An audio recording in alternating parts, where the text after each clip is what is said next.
90057 Hotel, regional ground. Taxi runway 16, wind 220 at 4, altimeter 3007.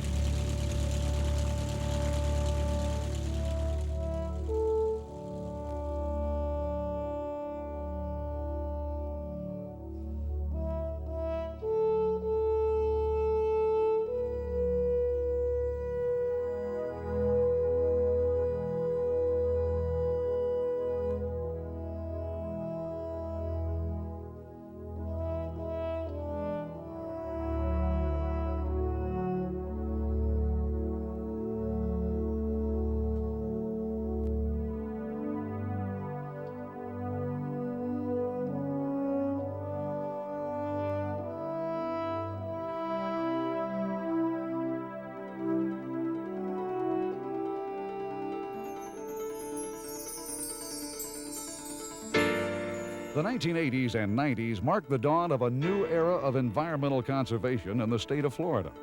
To give you an overview of the Florida Department of Environmental Regulation and the Pollution Recovery Trust Fund, join us on a brief aerial tour of our great state. Perhaps because of Florida's abundant and spectacular natural beauty, more than 1,000 new residents move here daily.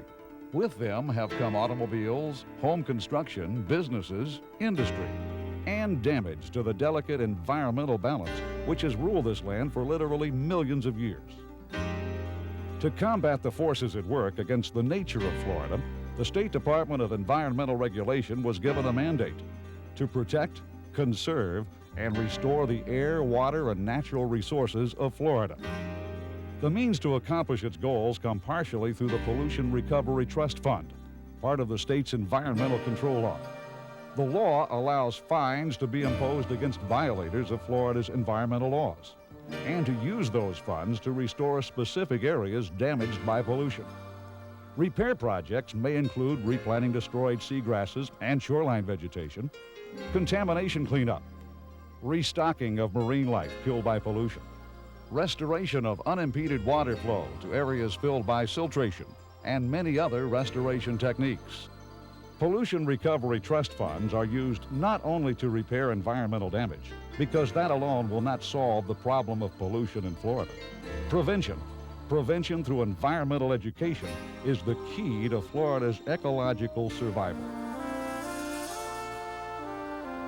During this aerial tour, we'll examine one prime recovery project in each of 6 DER districts. First, let's look at the Northwest District, where 10 projects are either underway or recently completed. One of them, the W Street Sediment Basin in Bayou Chico, just outside Pensacola, is of particular importance. Bayou Chico has long been considered the most polluted body of water in the Florida Panhandle, the victim of years of industrial and domestic wastewater discharge and untreated stormwater runoff. In the late 70s, Pollution Recovery Trust Funds paid for an experimental dredging project to remove 10,000 cubic yards of accumulated sediment from Bayou Chico. While this eased the immediate problem of poor water quality which endanger fish and wildlife habitats, as well as navigation, it did not address the source of sediment. As a result, sediment accumulation returned to previous levels within 10 years. The current project involves the design and construction of a basin to trap heavy sediment that would otherwise be carried further into the bayou. In heavy storms, the basin will allow excess runoff to discharge into nearby wetlands, which will filter sediments and consume nutrients.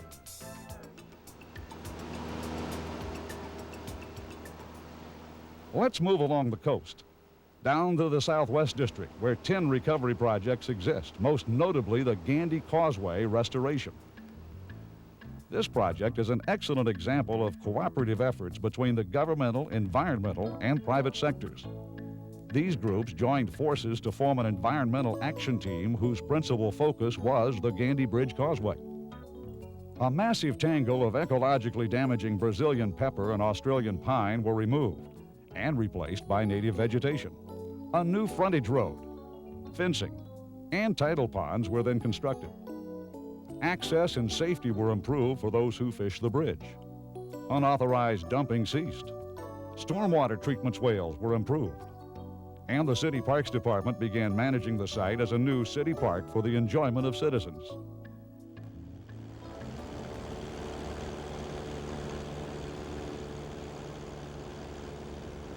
Next, let's look at the Southern District and a U.S. Department of the Interior project in the Big Cypress National Preserve. The project involved 28 miles of fill roads and borrow canals within this historic national preserve.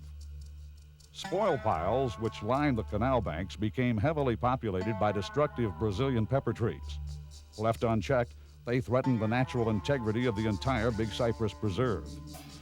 The Brazilian peppers were removed, thereby removing the seed source and decreasing the spread of this harmful tree. Spoil piles were then used to fill in the canals. By so doing, the project was responsible for the direct restoration of certain wetlands, for the prevention of overdrainage, and for increasing the hydro period of adjacent wetlands. Filling also served to restore shallow water systems, much needed to maintain appropriate wildlife in the preserve.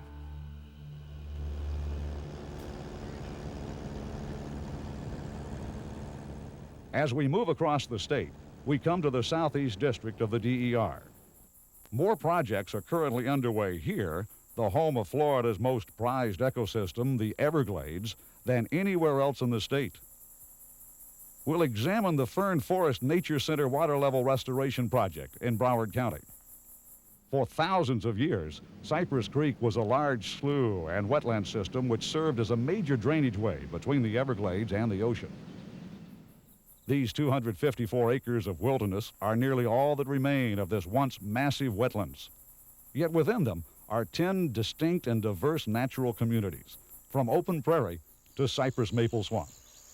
It is also populated by one of the largest collections of tropical and temperate ferns in the United States. Past construction of drainage canals resulted in an unnatural drying of the area which permitted invasion, once again, by the insidious Brazilian pepper. Pollution recovery trust funds were used to construct a pump station and a new delivery ditch. Existing ditches were cleaned. Culverts and control structures were installed. This strategy served to raise the groundwater elevation and water flow through the Fern Forest Nature Center, preserving the integrity of this unique natural system.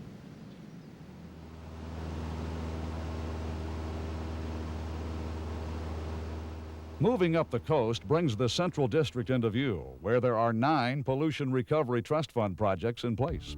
One of the state's fastest growing metro areas, Orlando, is located in this district. Lake Tohopekalica is also located here and has suffered severe stress as a result of Orlando's rapid urban growth. To reverse the lake's decline, muck was removed from 12 miles of the lake shore, exposing the clean lake bottom. The project re-established aquatic plants, which in turn increased fish populations. In fact, fish production in restored areas has been described as phenomenal. The last leg of our journey is to the Northeast District and the Trout Creek Artificial Habitat Project. Trout Creek, a tributary of the St. Johns River, was the victim of damage caused by past seafood processing operations, which significantly reduced fish populations. The project placed artificial fish habitats in 7 critical locations. These habitats provide the shelter and protection from predators essential to fish reproduction. Local marina owners have reported that fish populations and fishing improved immediately and remarkably after the installation of these artificial habitats. As we conclude our tour of Florida and some of the many projects made possible by the Pollution Recovery Trust Fund, it is important to remember one thing. In the past, man's mastery of the environment was often at the expense of the air, the ground, the water, and the beauty which has drawn millions of new residents to this state over the years. Through these important restoration projects and through continuing environmental education, we can all learn to live in harmony with the natural environment that is truly Florida, and truly the most valuable legacy we can leave for future generations.